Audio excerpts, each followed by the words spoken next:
Bismillahirrahmanirrahim. Assalamualaikum warahmatullahi wabarakatuh. Alhamdulillahi rabbil alamin. Wal aqibatu lil muttaqin. Wala udwana illa 'alal zalimin. Asyhadu an la ilaha illallah wahdahu la syarika lah. Wa asyhadu anna Muhammadan abduhu wa rasuluh sallallahu wa sallama alaihi wa ala alihi wa ashabihi ajma'in, amma ba'd. Bapak dan Ibu kaum muslimin dan muslimat yang semoga dirahmati dan dimuliakan Allah,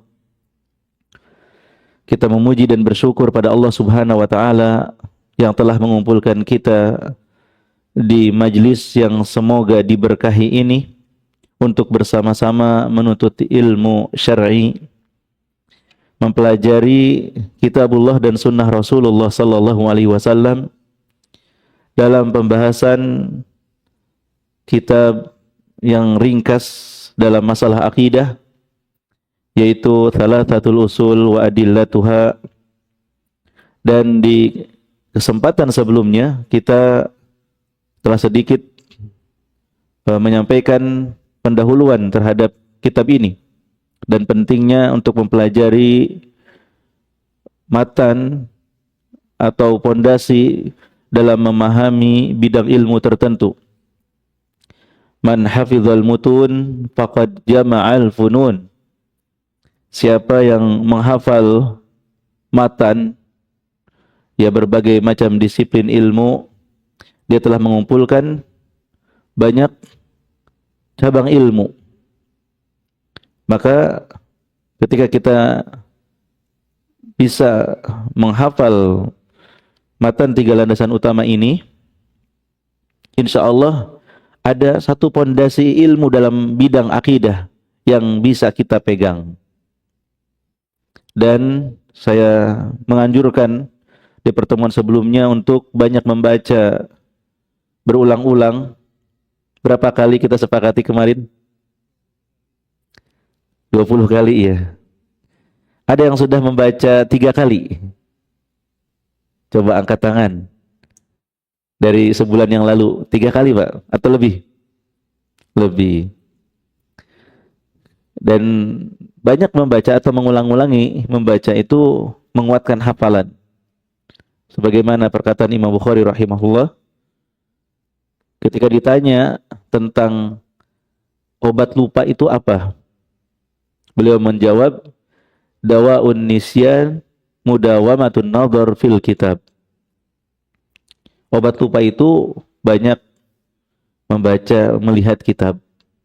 Sering-sering membaca dan mengulang, maka akan terhindar daripada lupa.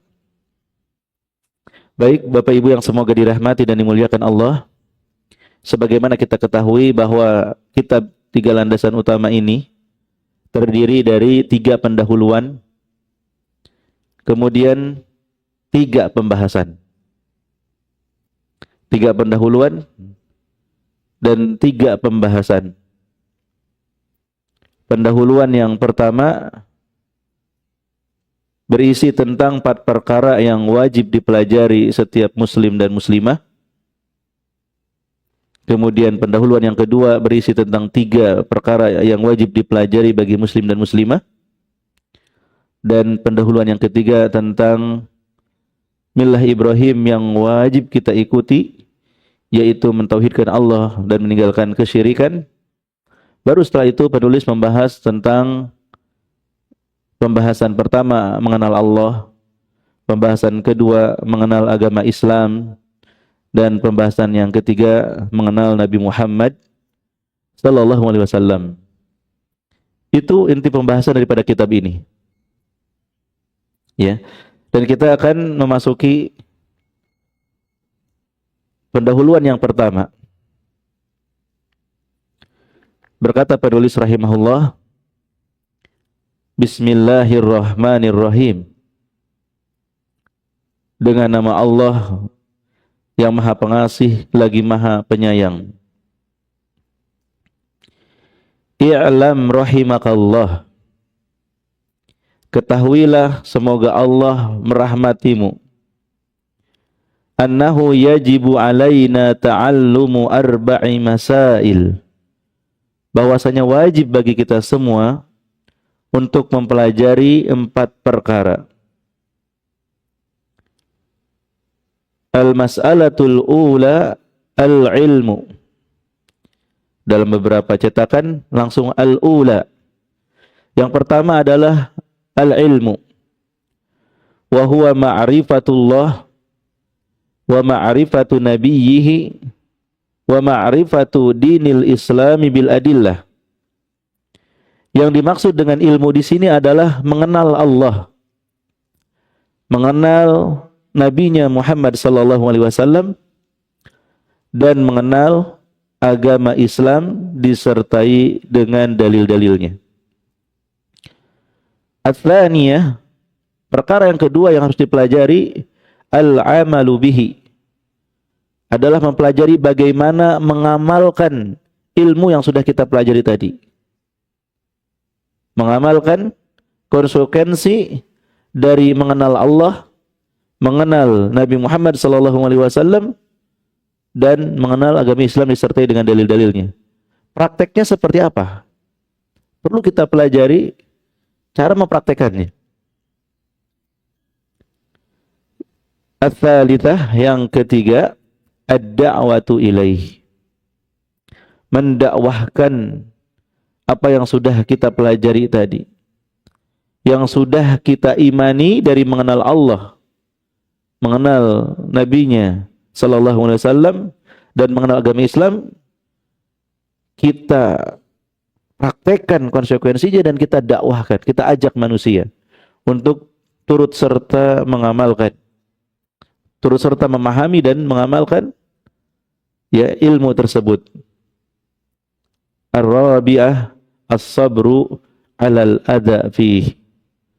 Yang keempat yang harus kita pelajari adalah bagaimana bersabar menghadapi gangguan, baik dalam menuntut ilmu, baik dalam mengamalkannya maupun dalam mendakwahkannya. Bagaimana caranya supaya bisa sabar? Dan sabar melaksanakan perintah Allah, meninggalkan larangannya, dan juga sabar menerima ketetapan atau takdir Allah Subhanahu wa ta'ala. Ini 4 perkara yang disebutkan oleh penulis sebagai pendahuluan yang pertama. Dan pendahuluan ini sangat penting sekali. Ya, sangat penting sekali. Kalau kita lihat, penulis rahimahullah memulai risalah ini dengan Bismillahirrahmanirrahim, kemudian i'lam rahimakallah, dengan menyebut nama Allah yang Maha Pengasih lagi Maha Penyayang, menunjukkan isyarat tentang pentingnya keikhlasan. Karena memulai sesuatu dengan bismillah, mengharapkan keberkahan dari Allah, dan menunjukkan bahwa amalan tersebut hanya dilakukan dengan nama Allah, bukan dengan nama yang lain.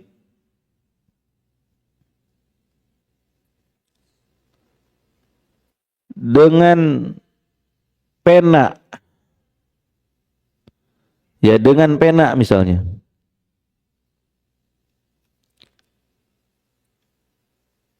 dengan pena yang bagus, kalimatnya sempurna atau tidak?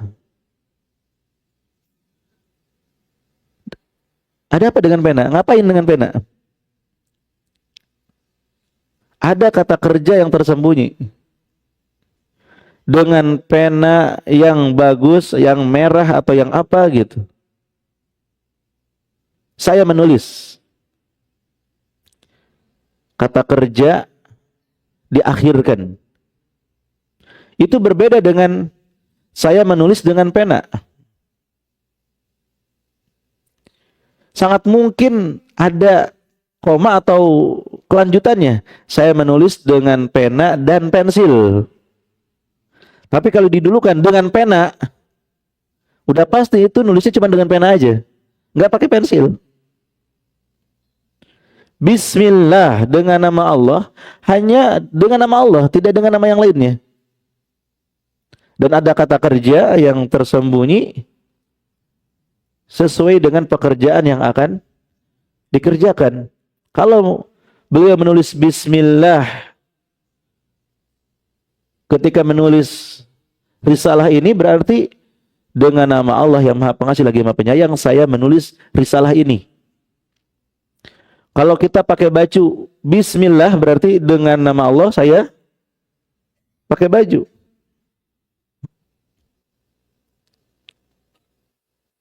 Kupinang engkau dengan Bismillah.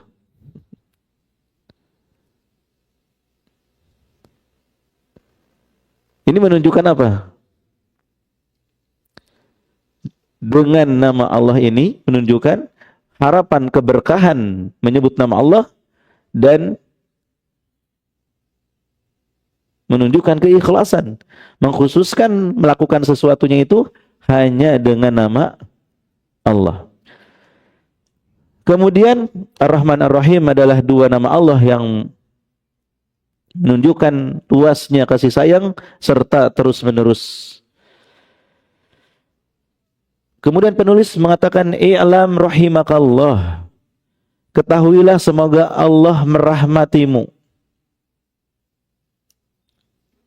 Para pembaca didoakan oleh penulis supaya Allah merahmati. Mengajarkan kepada kita bahwa dalam dakwah, dalam memberikan nasihat, itu dasarnya cinta dan kasih sayang.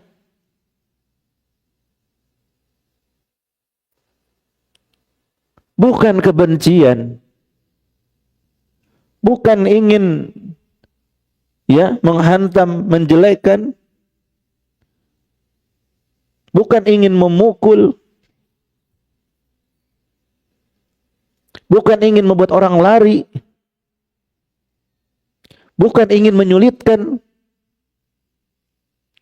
Tapi ingin merangkul. Ingin memberikan kabar gembira. Ingin memudahkan. Itu yang diajarkan Rasulullah. Yassiru wa la tu'assiru.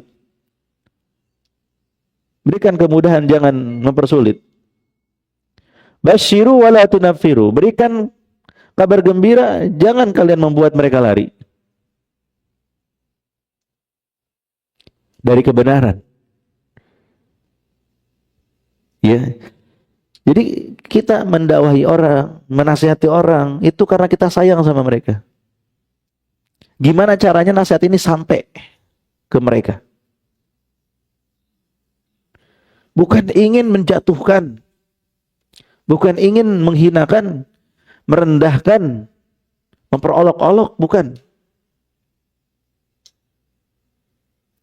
Dan kita doakan mereka agar Allah merahmati mereka, memberikan taufik untuk istiqomah saat ini dan masa yang akan datang. Wajib bagi kita mempelajari 4 perkara. Kewajiban itu banyak, tapi penulis bertahap. Kalau kita bilang wajib bagi kita mempelajari 27 perkara, kira-kira gimana? Aduh, banyak sekali itu. Jangankan mengamalkan, mendengarkannya aja kadang-kadang nggak sampai. Udah kebayang banyak nih. Maka mengajarkan ilmu perlu bertahap. Sedikit demi sedikit. Pelajari dulu 4 perkara. Kalau sudah paham, nanti kita beranjak pada perkara yang lain.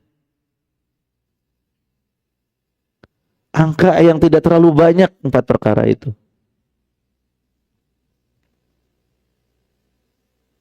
Ya, jadi ketika kita mengajarkan sesuatu pada orang, buat mudah, bagi-bagi, ya, supaya mudah dimengerti, mudah dihafal.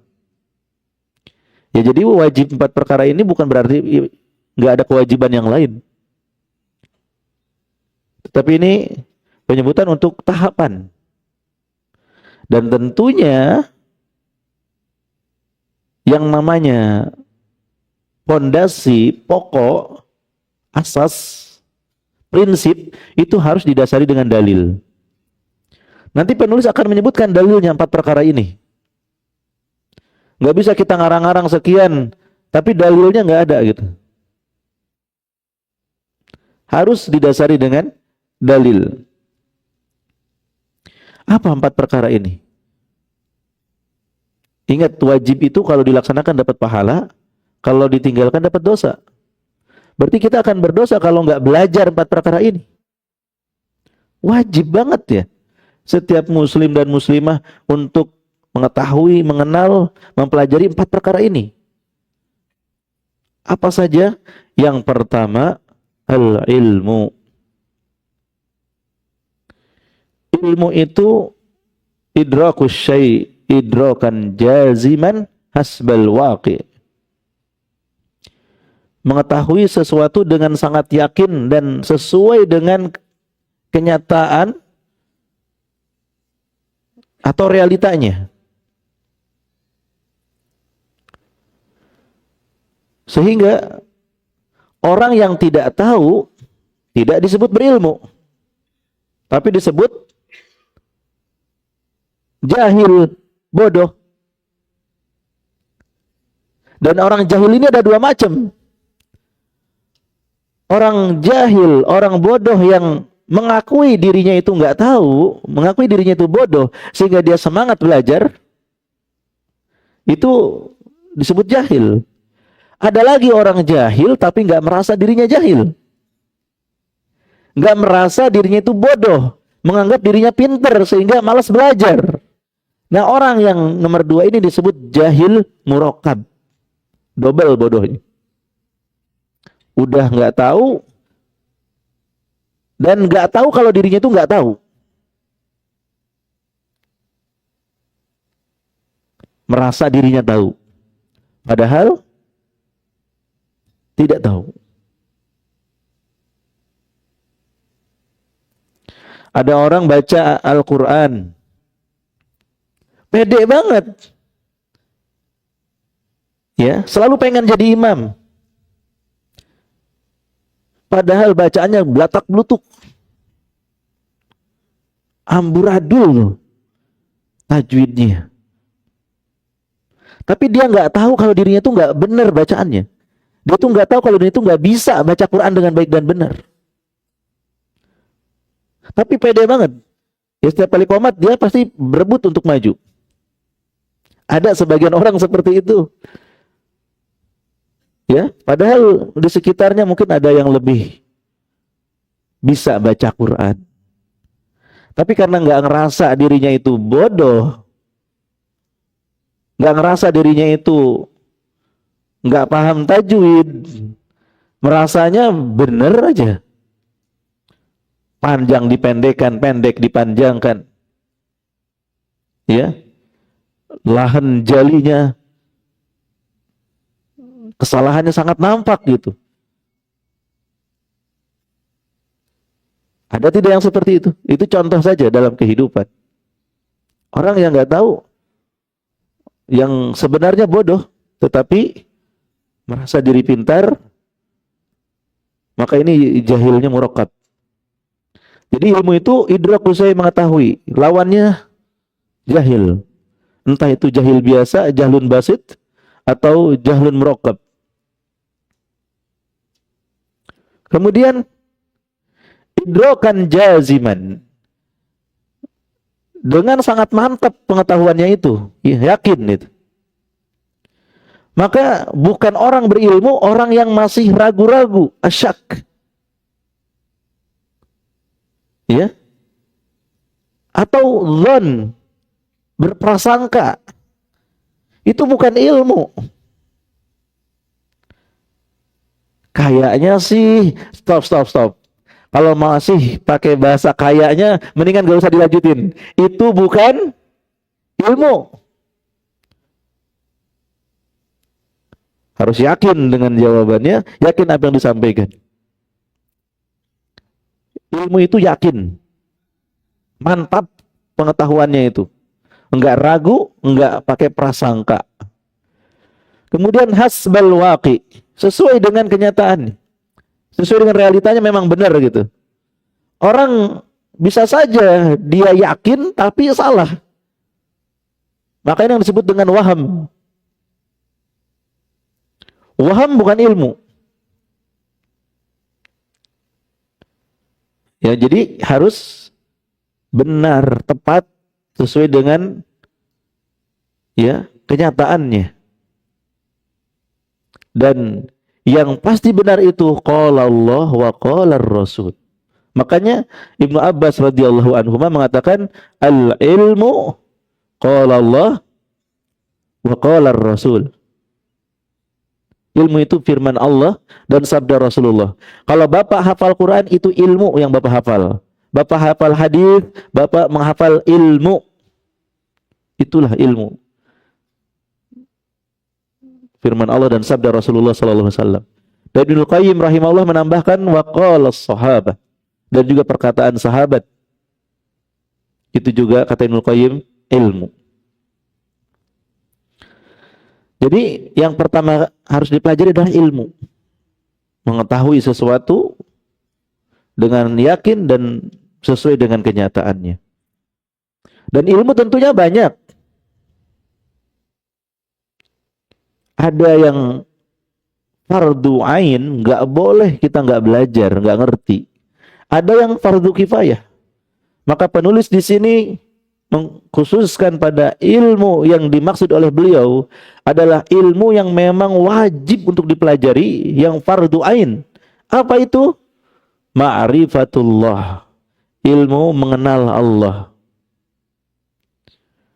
Wa ma'rifatu nabiyhi wa ma'rifatu dinil islamil adillah, mengenal nabinya dan mengenal agama Islam disertai dengan dalil.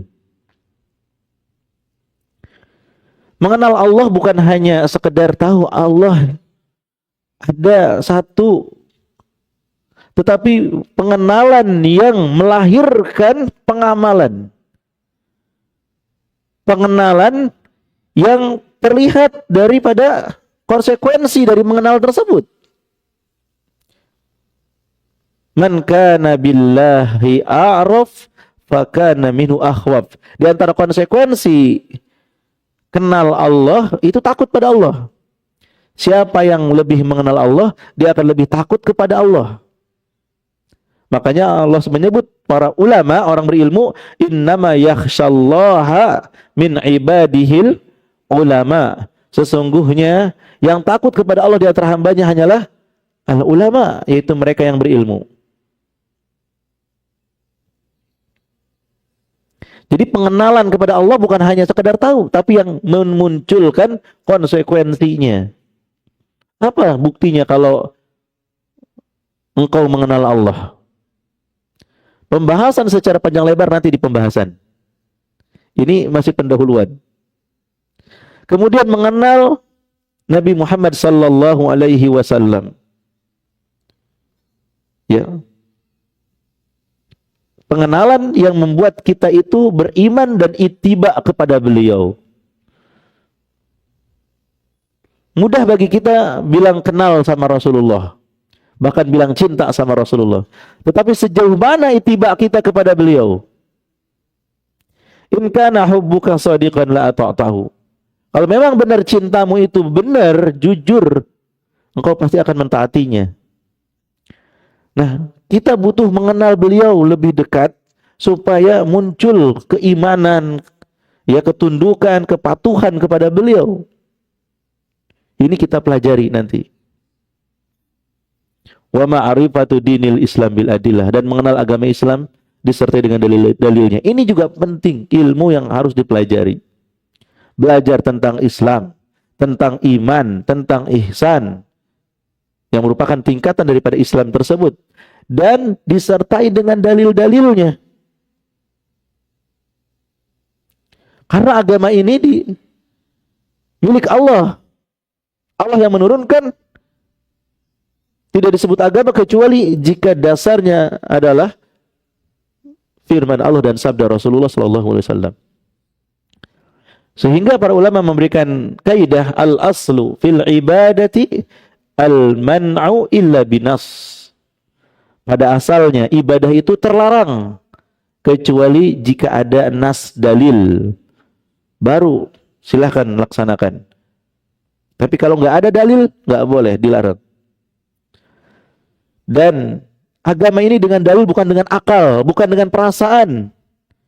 Berkata Amirul Mukminin Ali bin Abi Thalib radhiyallahu anhu, "Lau kana ad-dinu bir-ra'yi lakana batinul khuffi aula bil mashi min a'lah."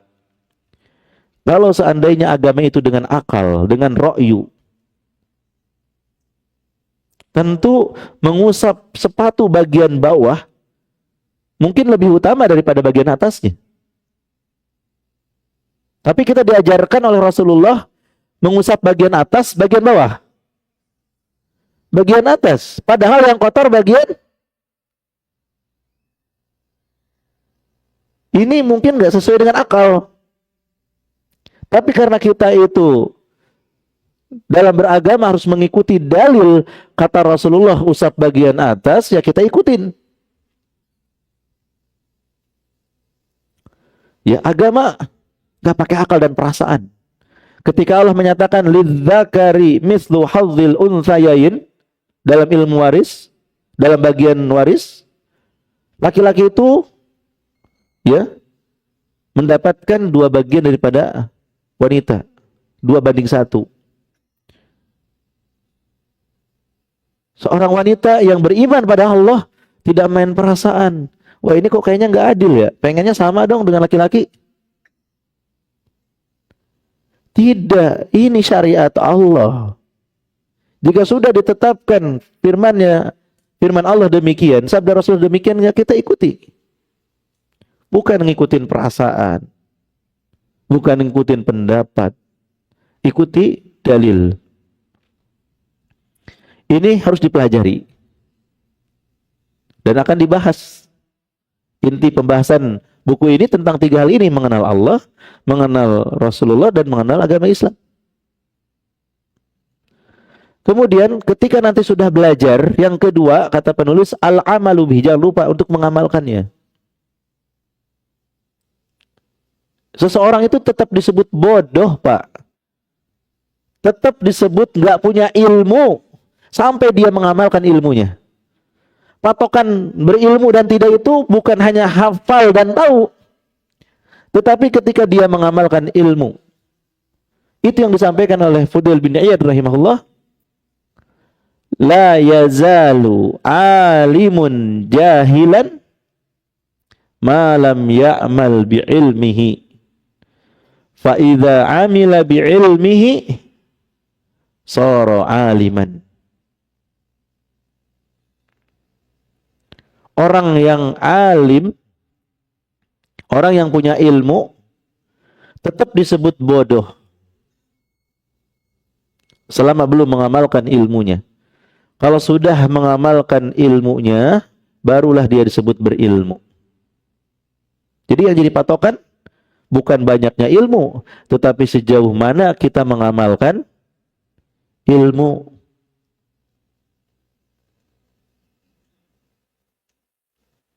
Ya.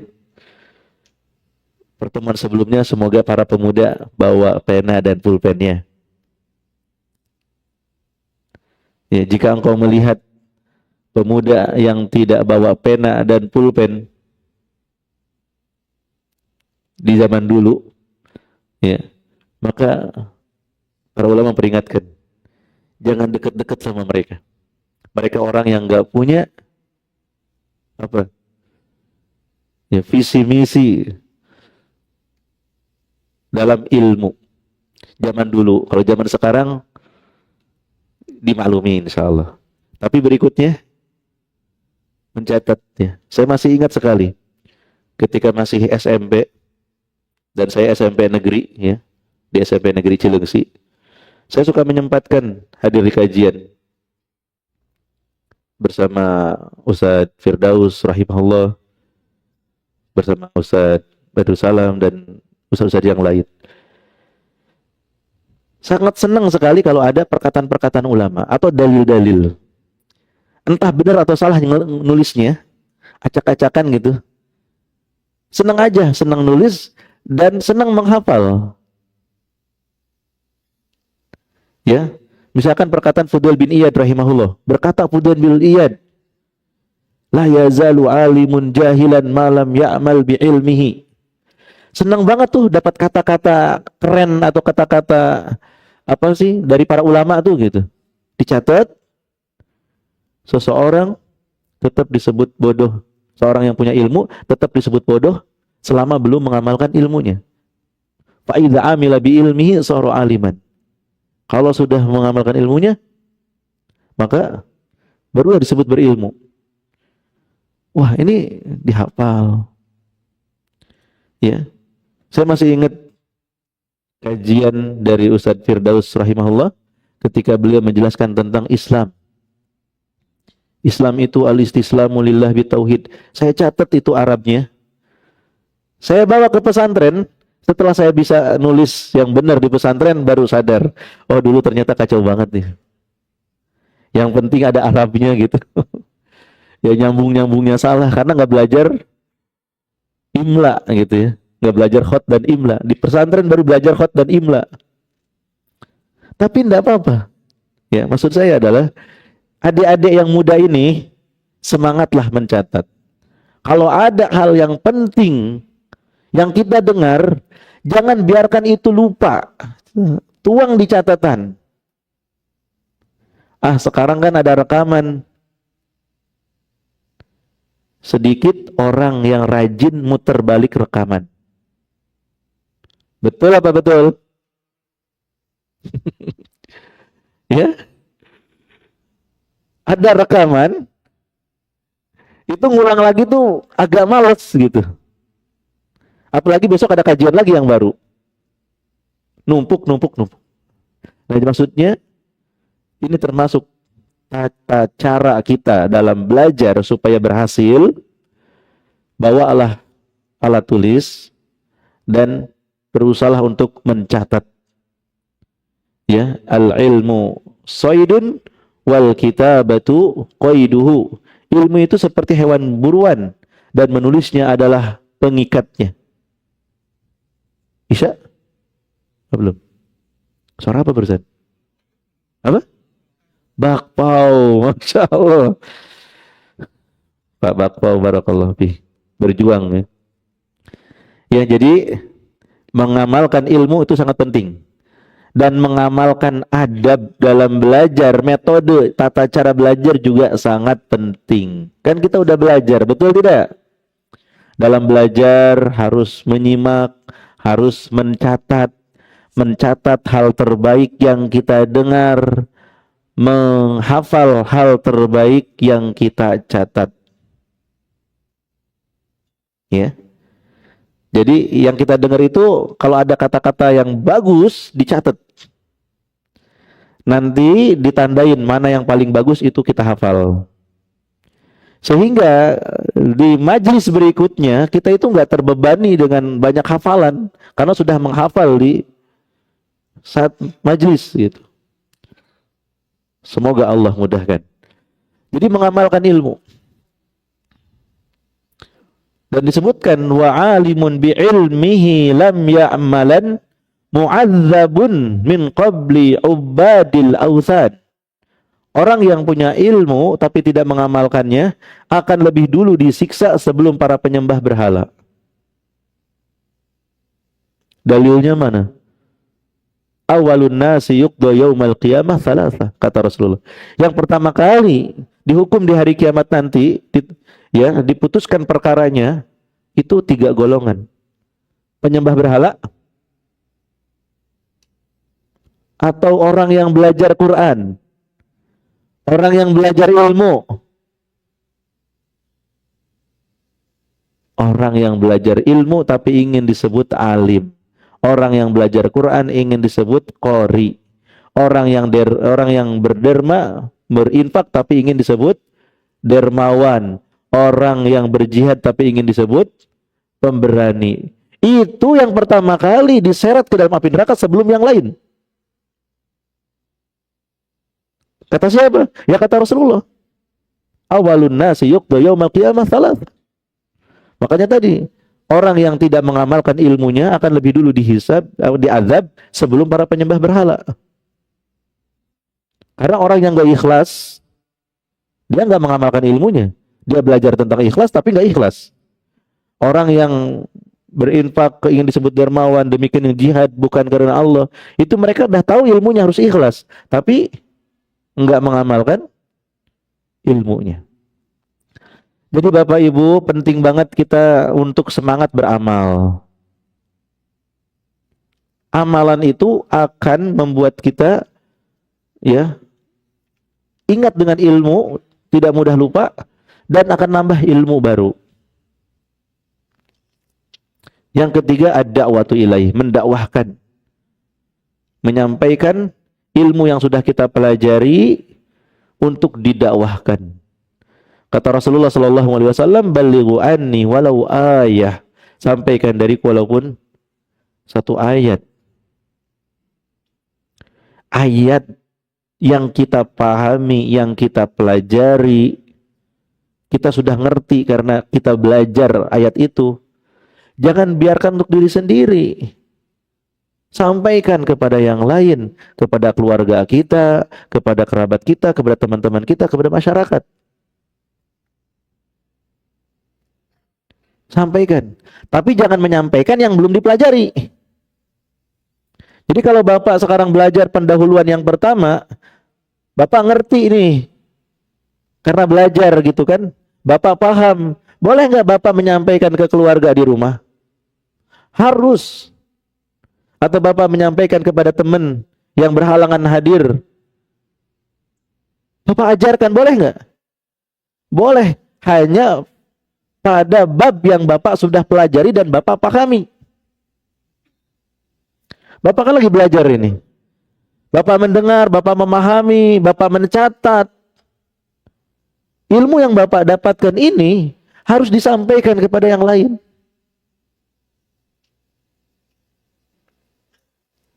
Ya, harus disampaikan. Bapak akan mendapatkan pahala yang sangat besar. Ad-dalu 'alal khair kafa'ilih. Yang menunjukkan kepada kebaikan akan mendapatkan pahala seperti orang yang mengamalkannya. Kenapa kita semangat menyampaikan ilmu, semangat berdakwah, semangat menasihati orang? Kita berharap Allah memberikan taufik pada mereka, mereka mengamalkan. Semoga kita pun dapat pahala yang mereka amalkan tersebut. Senang nggak? Umur kita terbatas. Tapi karena kita mengajarkan ilmu kepada anak, istri, cucu, teman, mereka mengamalkan, kita tetap dapat pahalanya, ngalir ke kita. Idza mata ibnu Adam in qata'a amalu ila ihda salat. Kalau anak Adam meninggal dunia, terputus amalnya kecuali salah satu di antara tiga. Di antaranya apa? Ilmun yuntafa'u bihi, ilmu yang bermanfaat. Ayo Bapak semangat berdakwah. Tapi dakwahnya apa? Ala basirah, di atas ilmu dan dengan hikmah, dengan lemah lembut. Dakwah di atas ilmu, ya. Qul hadhihi sabili ad'u ila Allah ala basiratin ana wa man ittaba'ani. Katakanlah inilah jalanku dan jalan para pengikutku, yaitu menyeru kepada Allah di atas basirah. Apa yang dimaksud dengan basirah? Ilmu tentang apa yang kita sampaikan. Kita memang menguasai materi tersebut. Ilmu tata cara menyampaikan. Ilmu tentang orang-orang yang kita sampaikan ilmu tersebut. Tentang jamaahnya. Tentang orangnya. Kita ngajarin ke istri, kita paham istri kita seperti apa. Sehingga tepat. ya. Sehingga tepat dengan kita mengenal orang yang kita ajarkan, insya Allah lebih tepat. Wallahu a'lam bishawab. Alhamdulillah wassalatu wassalamu ala Rasulillah wa ba'd.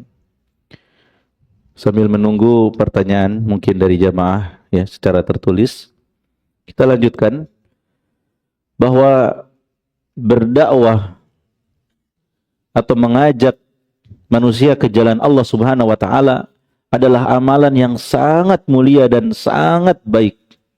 Bahkan tidak ada yang lebih baik. Sebagaimana firman Allah, "Wa man ahsanu qawlan mimman da'a ila Allah." Dan tidak ada yang lebih baik perkataan ya, tidak ada perkataan yang lebih baik daripada perkataan menyeru kepada Allah. Allah yang menyebutnya. Sebaik-baik perkataan adalah perkataan yang mengajak kepada Allah. Maka bersemangatlah. Dan tidak harus bergelar ustadz. Tidak harus bergelar kiai. Siapapun bisa berdakwah sesuai dengan kemampuannya. Sesuai dengan ilmu yang dimilikinya. Dan tidak harus di meja atau di mimbar kita mengajak mereka taat pada Allah.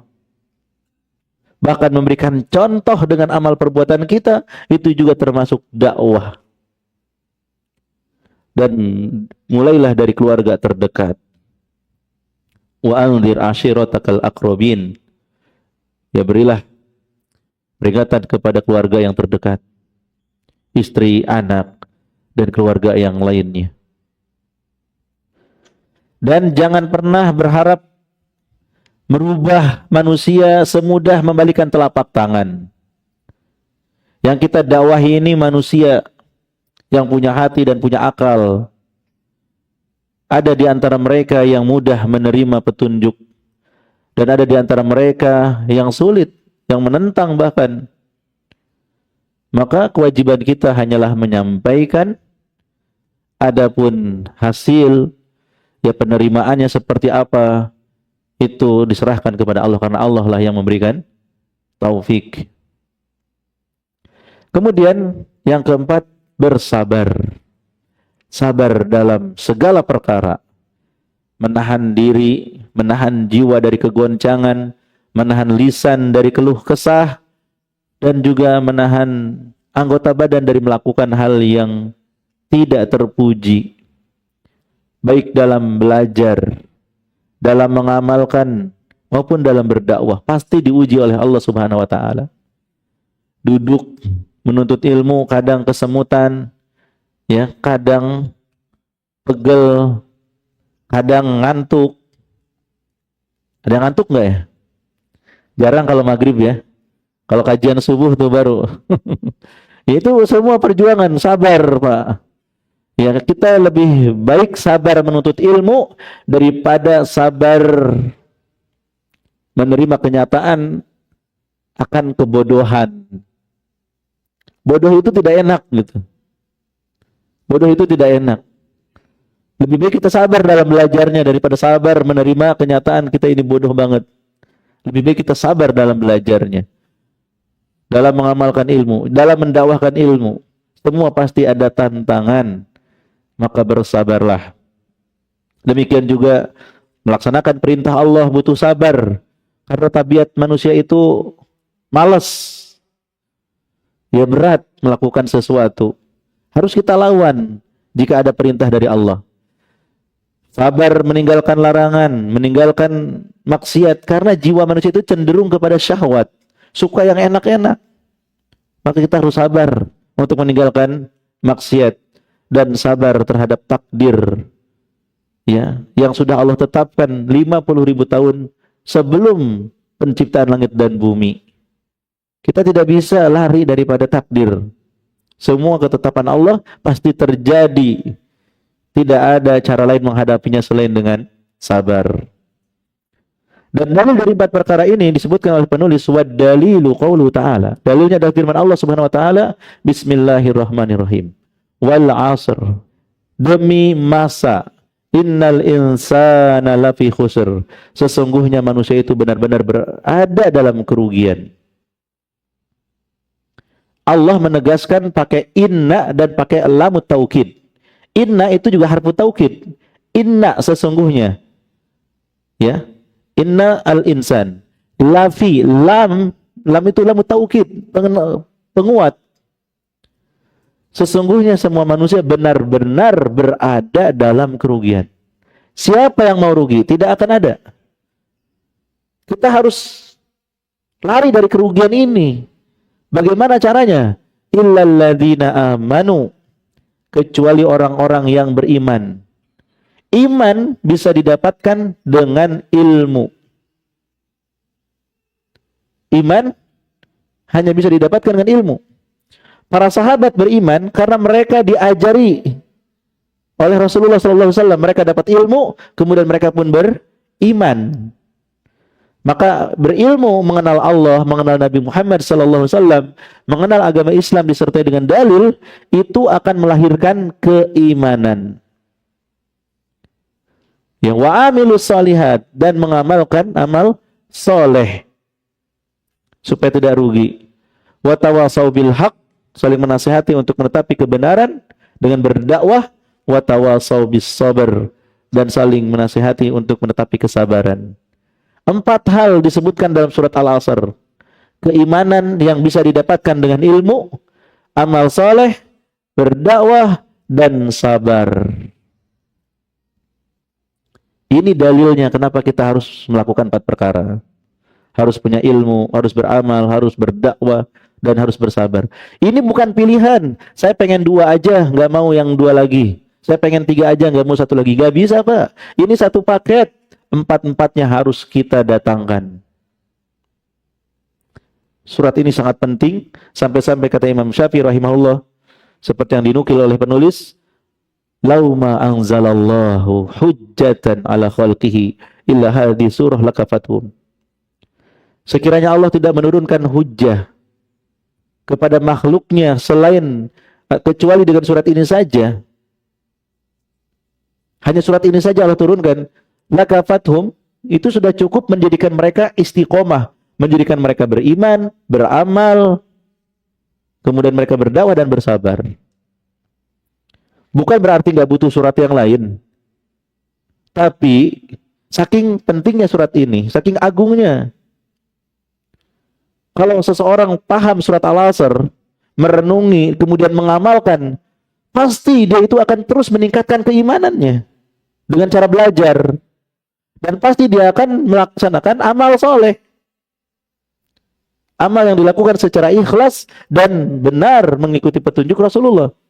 Pasti dia akan terus berdakwah dan terus bersabar kalau dia mengamalkan surat Al-Asr. Oleh karena itu, sebagian sahabat, mereka kalau bertemu, tidaklah mereka berpisah kecuali salah satunya membacakan surat Al-Asr.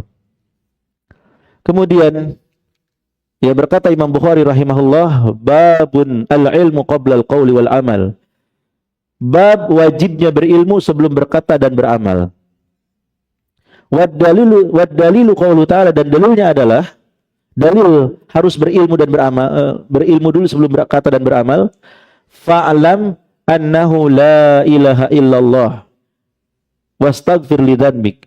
Ketahuilah bahwasanya tidak ada yang berhak diibadahi dengan benar kecuali Allah, dan mohon ampunlah dari dosa-dosamu. Fabada'a bil ilmi. Di dalam ayat ini Allah memulai dengan ilmu. Fa'lam. Ya. Qabla al-qaul, sebelum berkata, mengucapkan la ilaha illallah, dan beramal. Wastaghfir li dzanbik. Ya, memohon ampun atas dosa. Ada sebagian buku terjemahan yang kurang tepat, perlu diluruskan, ya, bahwa fabada'a bil ilmi qabla al-qawli wal amal, itu menjelaskan bahwa dalam ayat ini Allah memulai dengan ilmu sebelum berkata dan beramal. Wallahu alam Bisawab, dengan demikian selesai pendahuluan yang pertama. Insya Allah di kesempatan yang akan datang kita akan belajar pendahuluan yang kedua.